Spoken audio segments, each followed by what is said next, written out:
Halo rekan-rekan, ketemu lagi dengan saya Vandana dan masih dalam Pemimpin Talk yang juga masih bersama dengan Coach Andra Donata nih. Dan di episode ini kita akan lagi bahas tentang tim, tapi sekarang itu kan banyak yang butuh gimana sih caranya mengelola tim. Terutama kalau mungkin di episode sebelumnya kita sempat bahas bahwa sekarang Gen Z menginspirasinya lebih susah gitu ya. Ya otomatis ngelola juga lebih susah dong gitu. Jadi di episode ini kita akan ngomongin tentang gimana sih caranya, tips dan triknya Mas untuk bisa mengelola tim dengan efektif. Ya, karena menurut risetnya nih dari Harvard Business Review, memang 75% tim kita yang ada sekarang ini gitu ya, di organisasi itu merasa tidak tahu peran dan tanggung jawabnya. Yang ternyata karena nggak tahu peran dan tanggung jawab di perusahaan, jadi akhirnya menurunkan produktivitas dan mereka merasa kerja itu nggak ada meaningnya gitu loh. Nah, dan di episode ini kita akan coba ulas-ulas dan kita ambil gitu ya insight-insight dari Mas Andra.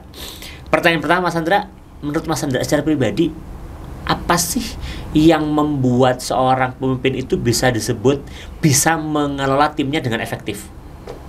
Yang pertama, indikator yang membuat pemimpin itu disebut yang mampu mengelola atau menggerakkan timnya adalah ketika tujuan tercapai. Maka itu sangat obvious banget bahwa semua orang bekerja, melakukan tugasnya adalah untuk mencapai tujuan. Jadi kalau tujuan yang tercapai itu indikator yang paling mudah. Indikator yang kedua bisa jadi bukan hanya dari sekedar tujuannya, tapi prosesnya. Ketika setiap orang dalam menjalankannya dilibatkan secara sama gitu. Artinya sama bukan berarti bebannya sama, tapi sama artinya everybody counted. Setiap orang berkontribusi di dalam prosesnya. Gitu. Itu yang dua hal yang bisa jadi indikator. Oke. Bagaimana kemudian caranya untuk kita bisa memastikan tadi kan mencapai target atau tujuannya gitu ya. Kalau dari pengalaman Mas Andra, apa sih yang mungkin perlu mulai dilakukan oleh pemimpin untuk memastikan timnya itu ready dulu deh. Nggak perlu misalnya, tapi ready dulu untuk mencapai tujuan atau target tadi. Saya sih kalau bicara tentang mengelola tim punya formula. Nah, formula saya itu saya nyebutnya 3C atau 3C. Gitu ya.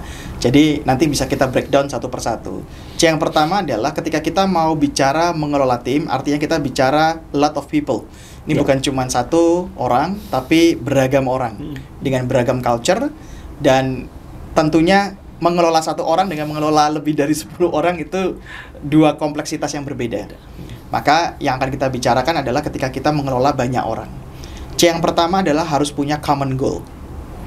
Karena setiap orang itu kepalanya beda-beda. Dan kita perlu untuk bisa menyamakan persepsi, menyamakan visi, kita mau mendayung ke arah yang mana. Kalau setiap orang tidak punya komitmen terhadap goal yang kita sepakati, ya perahu itu akan kocar-kacir. Nah, itu menjadi fundamental yang pertama, seseorang perlu untuk punya common goal dan commit terhadap goal bersama itu. C yang kedua adalah bicara tentang contribution. Karena percuma kita mau menggerakkan orang tapi setiap orang nggak ada kontribusinya. Maka perlu identify kontribusi setiap orang di dalam tim itu apa. Jangan sampai ada orang yang merasa mengklaim kontribusi gue lebih banyak daripada orang lain. Atau juga ada yang ngerasa lu perasaan nggak berkontribusi apapun ya gitu. Sehingga kontribusi itu tidak selalu harus seperti kayak misalnya sepak bola. Kontribusi yang terbaik bukan berarti mereka yang menggolkan ke gawang lawan. Tapi setiap orang punya kontribusi masing-masing. Ada yang kontribusinya bypass gitu ya, melempar bola lambung. Ada yang memang kontribusinya harus ngegolin, ada yang harus menjagain gawang gitu. Jadi bukan berarti mereka yang gol yang bikin skor adalah yang tentunya paling dianggap berkontribusi. Enggak. Nah, itu makanya perlu di-identify. Yang ketiga adalah communication. Sehingga kalau orang udah punya common goal, setiap orang punya responsibility terhadap kontribusi, bangunlah komunikasi yang efektif. Sehingga alignment antar tim tidak tumpang tindih, tidak terjadi konflik, itu bisa kita minimalisasikan. Oke, benar. Menarik ketika tadi mendengar Mas Andra menyampaikan terkait yang pertama itu komitmen.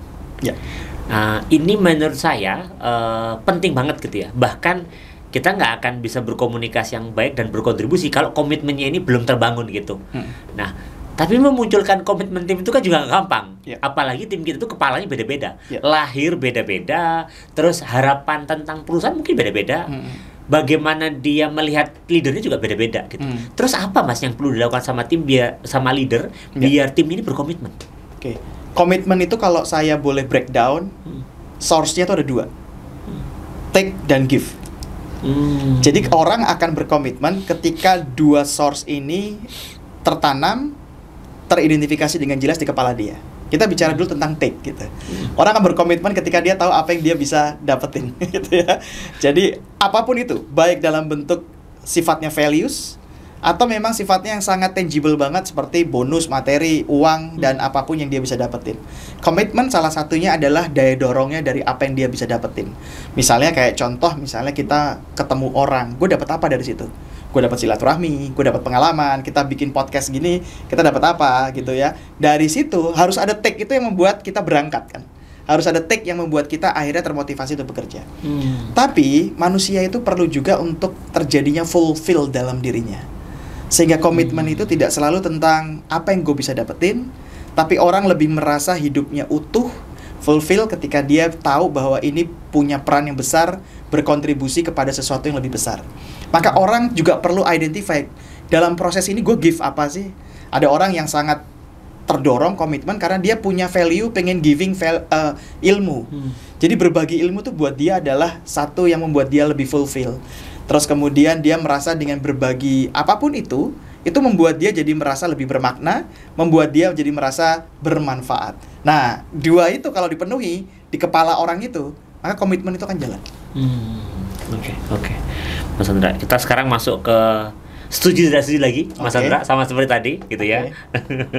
Jadi sama terkait bagaimana mengelola tim yang efektif, tapi pernyataan pertama, setuju atau tidak setuju, pemimpin harus selalu berada di depan tim dalam setiap proyek yang akan dijalankan. Tidak setuju. Pemimpin di depan untuk satu, menginisiasi, memberikan arah. Tapi seperti layaknya filosofinya Ki Hajar Dewantara, di mana dia perlu di depan, ada kalanya dia perlu di belakang. Tidak tampil sebagai orang yang selalu di depan, dia ada di belakang untuk motivate them, untuk mendorong mereka, dan biarkan generasi atau timnya mereka yang tampil. Dan ada kalanya dia perlu di samping untuk ngikutin prosesnya, jagain timnya, dan ketika belok ada yang lurusin, gitu. Jadi kalau selalu di depan nggak setuju. Oke. Yang kedua, setuju atau tidak setuju mengelola tim yang lebih besar lebih sulit daripada mengelola tim yang kecil? Tidak setuju. Oh, menarik nih. Karena bukan tentang numbers-nya, tapi tentang efektivitas dalam proses mengelolanya. Jadi numbers yang gede atau yang kecil itu is all just about numbers. Tapi kalau caranya sudah nggak efektif, maka mengelola satu orang aja nggak efektif gitu. Oke. Setuju atau tidak setuju, kepercayaan antara anggota tim lebih penting daripada kepercayaan terhadap pemimpin? Tidak setuju. Karena kepercayaan kepada pemimpin itu menjadi fondasi untuk terciptanya kepercayaan kepada sesamanya. Karena dalam hal ini pemimpin itu kan yang giving direction, yang memberikan arah. Kalau mereka percaya sesama mereka tapi tidak percaya sama leadernya, yang mereka nggak akan follow the leader. Mereka akan ciptakan sendiri arah mereka gitu. Tapi kalau mereka minimal percaya kepada leadernya, tinggal nanti bagaimana leadernya membangun kepercayaan di antara merekanya, gitu. Jadi basicnya adalah kepercayaan terhadap pemimpin ya. Ini itu menjadi fondasi dulu. Karena kalau udah nggak percaya sama pemimpin ya mereka akan pindah ke another direction kan gitu. Setuju atau tidak setuju, menggunakan teknologi adalah cara terbaik untuk meningkatkan efektivitas tim? Tidak setuju. Kalau disebut cara terbaik, tidak. Semua tergantung konteks. Ada memang teknologi yang membantu untuk kita bekerja lebih produktif, tapi ada kalanya pemimpin perlu hadir secara manusia. Pemimpin perlu mengedepankan human interaction. Pemimpin perlu bicara hati ke hati. Sehingga tidak selamanya semua bisa di-cover oleh teknologi. Setuju atau tidak setuju, produktivitas individu lebih penting daripada produktivitas tim secara keseluruhan? Pada akhirnya saya akan menjawab tidak setuju. Gitu. Karena produktivitas individu yang bagus kalau tidak menghasilkan produktivitas tim yang bagus, maka result itu nggak akan tercapai. Sekali lagi bahwa there's no superman in business, there's only super team. Maka apapun yang menjadi target itu biasanya tidak bisa dihandle oleh satu orang. Maka ketika satu orang produktif tapi tim tidak produktif, maka resultnya pun nggak akan produktif. That's why itulah pentingnya perlu untuk kemudian inspire, motivate, untuk bisa influence others, sehingga kerja tim ini resultnya akan lebih kelihatan. Oke.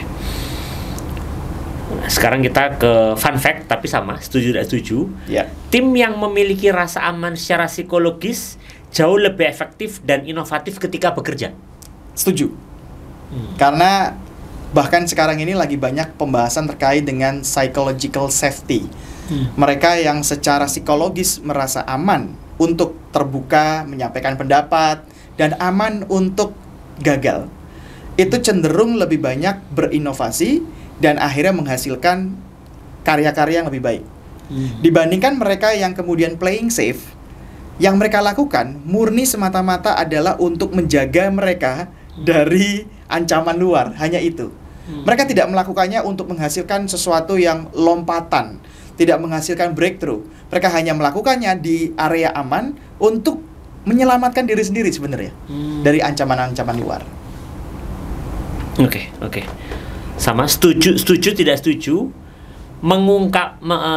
Terlalu banyak rapat dapat mengurangi produktivitas tim daripada meningkatkannya. Setuju, karena kata terlalu banyak rapat saja sudah salah ya. Terlalu banyak lagi. Kalau udah terlalu banyak, jelas itu tidak efektif. Maka rapat itu perlu dibangun concise, rapat itu goalnya mesti jelas, dan tidak perlu bertele-tele, tidak perlu membahas agenda yang banyak, satu spesifik tapi tuntas. Gitu.